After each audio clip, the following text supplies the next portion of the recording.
ఏమైందమ్మా ఆగిపోయావే? ఏం లేదమ్మా, పద.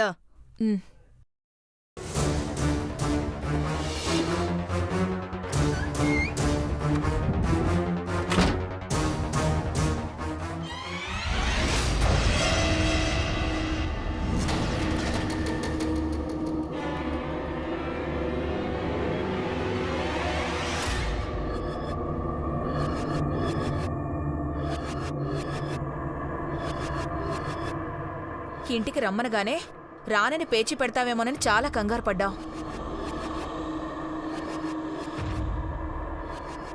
మీ నాన్నకైతే నువ్వు వస్తావని నమ్మకమే లేదు.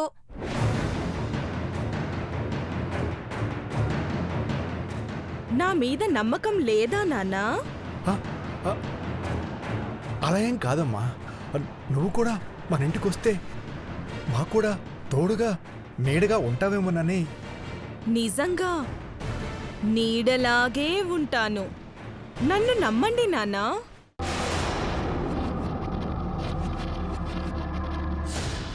ఒక్కసారి నీకు పెళ్ళైపోతే మాకే బాధరా బందీ ఉండదు. నా పెద్ద కూతురు నా పక్కనున్న సంతోషమే లేదు నాకు. తను గీత కాదేమో దెయ్యమేమోనని నా మనసు పదే పదే చెబుతోంది.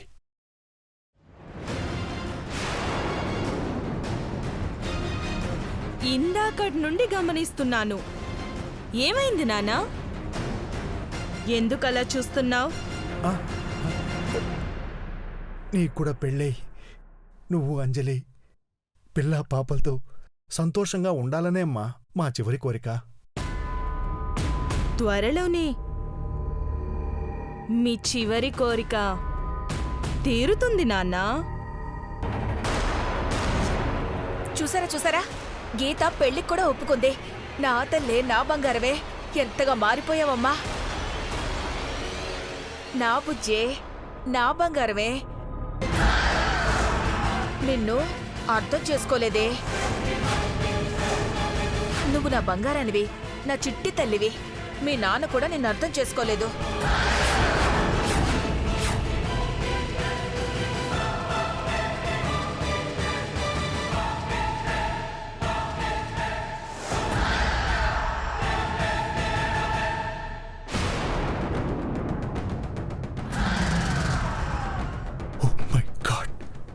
గీత అద్దంలో కనిపించట్లేదంటే ఇది ఇది ఇది నిజంగా దెయ్యమే.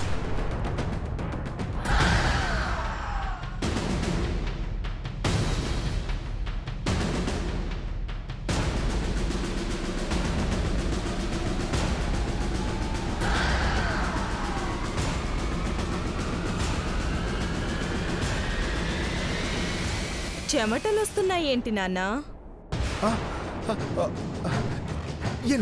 ఏం లేదమ్మా. అది అది నీ పెళ్లి అనగానే మళ్ళీ అంత కట్నం ఎక్కడి నుంచి తీసుకురావాలా అని మీ నాన్న కంగారు పడుతున్నారు. ఓహో, అవునా నాన్నా? అవునమ్మా. ఏమండి, మా అమ్మ వాళ్ళు నాకు పసుపు కుంకుమల కింద ఇచ్చిన పొలం స్థలం అమ్మైనా సరే గీత పెళ్లి ఘనంగా చేద్దామండి.